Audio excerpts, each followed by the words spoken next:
A little bit of a slow start for the offense, but did it stay that way? A return for a defender, depth at another position, and more. It's the day 6 training camp big takeaways presented by my friends at Platinum AC and Heating.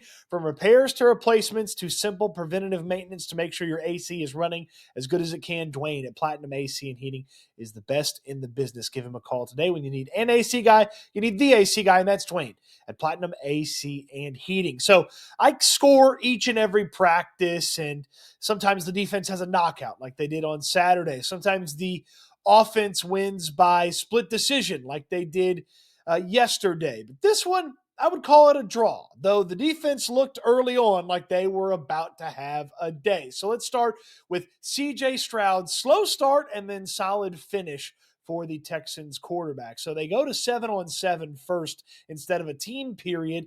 And the first pass from C.J. Stroud, he just blows the pass. He throws it down and behind Xavier Hutchinson. He can't come up with it. And I was thinking, oh boy, here we go. Like, that's a rough start to 7-on-7. The defense that was out there was feeling themselves a little bit. And then on the very next play, C.J. Stroud drops back, looks back to his right, and fires that thing right into Kalen Bullock's hands. And I'm like, oh, dang it. Good job by Kalen Bullock to hold on to the interception after he dropped one the previous day. But I'm like, here we go.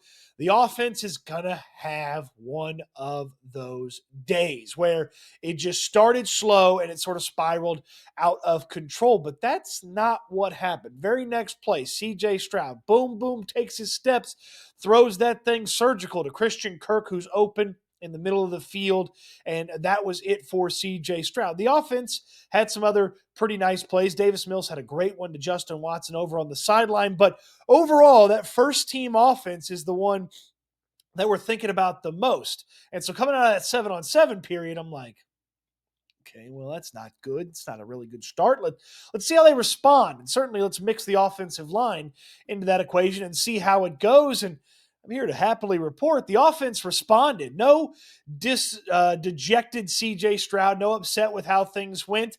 They got into that next team period. Next thing you know, C.J. Stroud, boom, boom, gets rid of that rock over the middle to Christian Kirk. Had some other nice passes throughout the course of teams. And overall, I felt like the offense had a pretty solid day. I wouldn't say that they beat the defense, hence the reason I called it a draw a few moments ago. But to have that offense have that little slow start with the first team in 7-on-7s and then be able to accomplish some things throughout the course of the rest of the team's period in that practice, I felt like was a pretty solid day from the offense. There was a nice play to Dalton Schultz where Schultz kind of caught it over his shoulder coming out of the Texans end zone.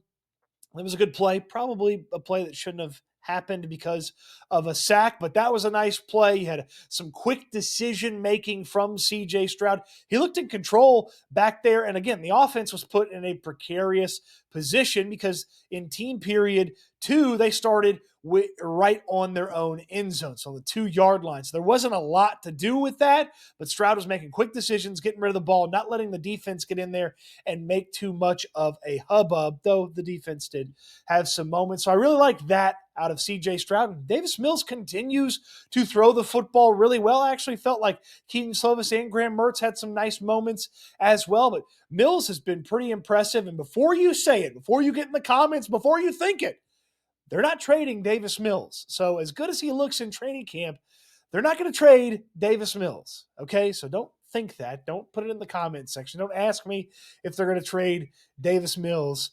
It's not going to happen. Okay, as Nick Saban once said, quit asking. Okay, so there you go with the Davis Mills should they trade him conversation. But Mills has looked pretty darn good in training camp. Some of the best moments of training camp have been off the arm of Davis Mills, including that really good Justin Watson catch today. So like the slow start from the offense and the bounce back from them overall. You'd love for them to just be good to go from the beginning, but this defense is going to be tough to do that against. Speaking of this defense, the defensive line has been tough on the O-line, but the offensive line continues to battle. They do a pretty darn good job on a play-in, play-out basis. Sure, there's still moments where the defensive line is going to have their advantage and going to have a lot of success against this offensive line. Tim Settle had a nice stuff in a rushing attack. Danielle Hunter had a couple of nice plays, but I feel like this offensive line is doing a really good job of holding the line as best they can against a really, really good Houston Texans defense. And you think about a guy like Ariante Ursary, who was going up against Will Anderson, didn't notice any big leakiness over on that side. Now, did Anderson dart in there and help out on some run plays? Sure, it's hard to run against this Texans defense. Tim Settle's been playing out of his mind along the defensive line. And of course, the defensive ends are very good, including Danielle Hunter, who is run stopping more than I remember him doing a year ago, which is a dangerous thing for opposing offenses. But I liked what the offensive line was able to put together on a pretty consistent basis. Look, it's not a great offensive line. It's not even a good offensive line.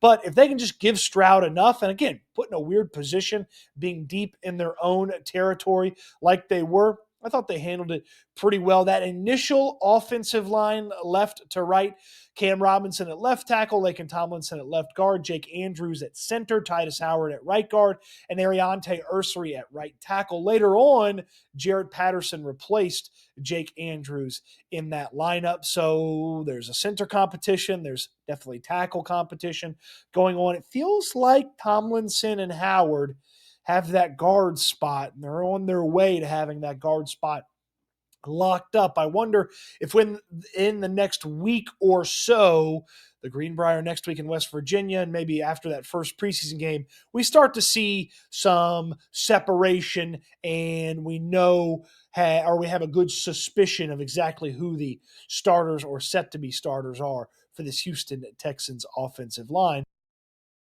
That is a very important piece to 2025, but I felt like they had a nice day. There was a iffy moment there from Blake Fisher where he false started on a hard count, and Nick Caley was none too happy and demanded somebody replace Fisher, and Zach Thomas ran out there and took his spot. But I don't have any sort of pass rush mishaps to report from Blake Fisher, so that one, the false start, not good. The pass rush protection from him, better than it has been. Cam Robinson had a couple of early start issues, but stop me if you've heard that before. The left tackle of the Texans false started.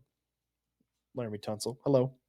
But overall, pretty decent day from this offensive line. I'm not grading them on a curve either.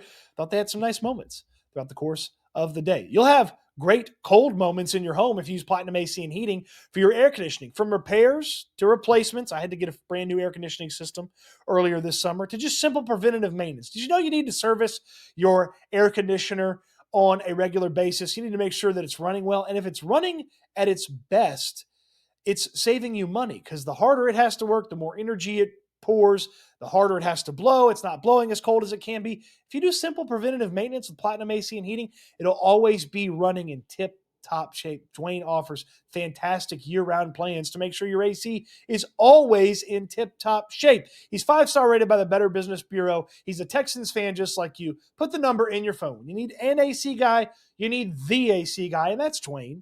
Platinum AC and Heating. Speaking of the guy, Jalen Pitre is the guy at slot cornerback, nickel cornerback, the Petrie position, whatever you want to officially call it. And he was back at practice. He missed the walkthrough in a couple of workouts, but back out there in pads. And let me tell you, Petrie made his presence known. It was, what does Michael Cole always say? Vintage Jalen Pitre, but it was only last year's vintage, not the previous couple of years.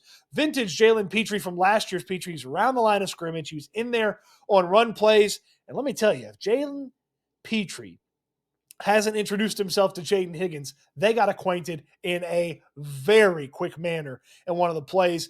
CJ Stroud got this thing out, got it high. Higgins went up with a DB on him. He grabs it in the air, and then Pitre, boom, pops him. Ball comes out. Higgins pops up. He didn't seem to have any lingering effects from the big hit. Pitre was feeling himself. He was having a time. The defense got going. It was a really impressive play from Jalen Pitre. And as I mentioned, it was a lot of what we saw from Jalen Pitre last year in this first day of pads, including his inability to go out there and cover on a consistent basis. Man, a couple of times Jalen Pitre just got left in the dust. First off, it was Christian Kirk to start a team period.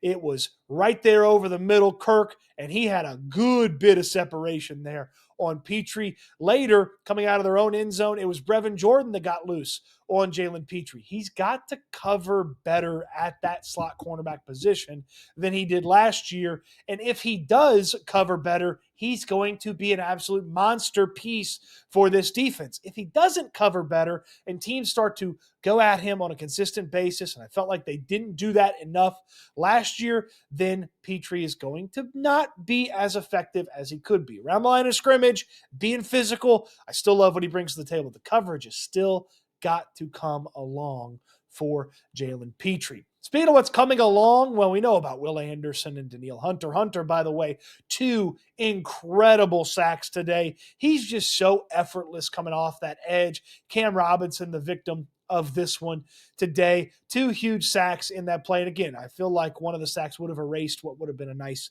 completion to Dalton Schultz, but even the depth at defensive line is coming along really well, not just at the ends. I mean, we've seen Darrell Taylor have some nice moves, and he was on the field after leaving yesterday's practice, walking gingerly. He's on the field. He didn't get home, but man, he hit a beautiful spin move that if the quarterback hadn't got rid of it fast enough, Darrell Taylor would have been there. We've talked about Solomon Byrd a bunch over the course of training camp here as a depth piece.